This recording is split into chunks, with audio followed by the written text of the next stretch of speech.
Gohan Dagim from BA. This is the Rorshok Update from the 3rd of December 2024. A quick summary of what's going down north of the Arctic Circle. The impending governmental change in the US has the Russian government celebrating hopes of an easing of economic sanctions, but the UK has different plans. On Monday the 25th, the UK government announced its largest ever sanctions package against Russia. 30 oil tankers that have engaged in shipping Russian oil, including many that operate in the Arctic region, will now be placed under massive international restrictions.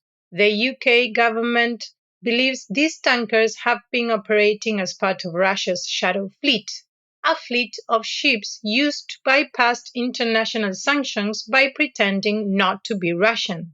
In this case, the ships were all registered in Gabon but have been selling Russian oil. Russia is a dominant force in the Arctic Ocean, with the US Coast Guard currently only operating 2 icebreaker vessels compared to Russia's 40. But the US is starting to catch up, with the shipping news agency G-Captain reporting on Friday the 29th that the US Coast Guard has closed on a $125 million deal to acquire and convert the commercial icebreaker Ivik into a Coast Guard vessel for Arctic operations. Ivik has now been sailed to Florida, where it will undergo an 18-month conversion before the Coast Guard can finally celebrate its first new icebreaker in 50 years. The Coast Guard might be celebrating, but Alaska's fishermen have had one of their worst years ever. The Alaska Department of Fish and Game reported on Monday the 25th that in 2024 the total number of salmon harvested was the third lowest since 1985. And the value of those fish was the third lowest since 1975. Climate change and international trade issues have left Alaska's fishing industry in dire conditions, losing billions of dollars and thousands of jobs in the last year. Thankfully, the Department of Fish and Game predicts that next year the number of salmon should improve by 50 to 100%. But if the fish remain small, then the economic troubles of the industry won't ease. Even Santa isn't escaping the effects of climate change. As reported by news agency AFP on Tuesday the 26th, the town of Rovaniemi in Finnish Lapland, marketed as a real home of Santa since 1980s, should be blanketed in white snow, but instead is dealing with above freezing temperatures and melted ice. The Santa tourism industry in Finland is extremely valuable, bringing millions of dollars to Rovaniemi every year. But Lapland is seeing record heat waves that threaten to turn the winter wonderland into a melted mess. Next up, Finland's northern regions have received an economic boost from Google. Metsähallitus, Finland's State Land and Water Resources Department, revealed in a press release on Friday the 29th that they are selling land in the Muhos and Kajaani areas to Google for about $30 million. Google intends to use the land to expand its data center operations in Finland, with its government stating this sale fits with its strategy to become the Nordics' leading hub for data centers, a strategy intended to bring significant economic growth and strengthen Finland's digital infrastructure. Tech corporations are all over Scandinavia, with Swedish steel producer SSAB announcing on Friday the 29th that they have entered into a cooperation agreement with Amazon Web Services to supply fossil-free steel in Sweden. The steel is produced in the northern town of Luleå and will be used in the construction of a new data center in Mälardalen. According to Amazon's statement on this cooperation, this venture marks a significant step in becoming net zero by 2040. On another note, Reuters reported that on Sunday the 1st of December, Norway's ruling coalition government agreed to suspend selling mining licenses to secure crucial votes from the socialist SV party for its new budget. Lars Haltbrekken, SV's environment spokesperson, emphasized that while Norway requires rare minerals for its green energy transition, the ecological risks of deep sea mining are too severe. This environmental victory may be short lived, with an election looming in September, giving pro mining politicians the opportunity to begin mining the Arctic Ocean. Hopes for better indigenous rights in Norway are struggling. Last week, the Norwegian government apologized for historic injustice against the Sami people and pledged meaningful change. However, on Monday, the 25th, Eva Josephson, a professor at the Arctic University of Norway, told the broadcaster NRK that the government focus on preserving Sami culture and language overlooks urgent land and resource rights.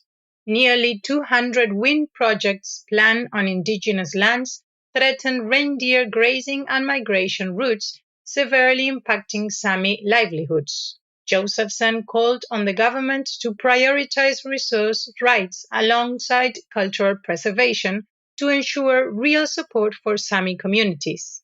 To see Norway's new commitments to supporting Sami livelihoods, take a look at the link in the show notes. Meanwhile, indigenous opportunities have been received a huge boost in Canada. Inuit Taprit Kanatami, or ITK, the national representative organization for Inuit in Canada, released a statement on Wednesday the 27th that they have received a $35 million investment from the MasterCard Foundation toward the dream of creating the first Inuit-led university. ITK wants to break many barriers, with the Inuit Nunangat University intended to be Canada's only Arctic university and the world's only university grounded in Inuit society. ITK says it still requires over $100 million in funding before it can open a main campus, but hopes to raise funding from the public and private sectors in time for a planned 2030 opening. The future of Arctic shipping is under scrutiny. Sunday the 26th was World Sustainable Transport Day, and the Clean Arctic Alliance used the day to renew demands for cleaner practices in Arctic waters. Despite some environmental victories in 2024, with Denmark banning certain wastewater discharges and the International Marine Organization banning all heavy fuel oils from being transported in the Arctic, these changes won't come into effect until 2029. The Clean Arctic Alliance has called for the new regulations to be implemented immediately and for their scope to be expanded to include the North Atlantic region too, as any pollutants entering the Atlantic typically migrate into the Arctic quickly. To know more about these stories, check out the Rorshok Arctic Update with the link in the show notes. The most famous cat in Iceland, Diego, has had a busy week. According to a Facebook post by Diego's owner on Sunday the 24th, a stranger stole Diego from one of the public places he likes to visit and was seen taking him away on a bus. This received a national outcry, with a rescue operation launched by the Icelandic police and cat charity Diefina. Then, on Tuesday the 26th, the capital area police confirmed that had found and secured Diego and returned him home.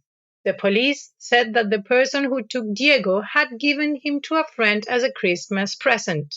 Diego has a fan club of almost 20,000 members who have been celebrating the safety of the country's favorite feline. Still in Iceland, the country held its snap general election on Saturday the 30th. The national broadcaster RUV reported the final results on Sunday the 1st of December. The Social Democrats won the biggest share of the votes, taking 21% and 15 seats in the 63-seat parliament. With 4 other parties receiving over 10% of the vote, there is no guarantee the Social Democrats will enter power. The challenge of building a coalition of parties to form a new government is on. And to wrap up this edition, let's head over to Greenland. On Thursday the 28th, Nuuk, Greenland's capital, inaugurated its expanded international airport. It will be able to receive larger flights from more destinations around the world, with the Greenlandic government predicting this airport will double the number of tourists arriving in a single year. Greenland is opening up to the world like it never has before. And that's it for this week. Thank you for joining us. Do you know that besides the Rorshok Arctic Update, we also do others? Our latest ones are the Ocean Update, about the 70% of the world covered in salt water, and the Multilateral Update, about the world's major multilateral institutions. The other ones are all country updates. We have a selection of countries from Africa, Asia, South America, and Europe. Check rorshok.com/updates for the full list. The link is in the show notes. Bless, bless!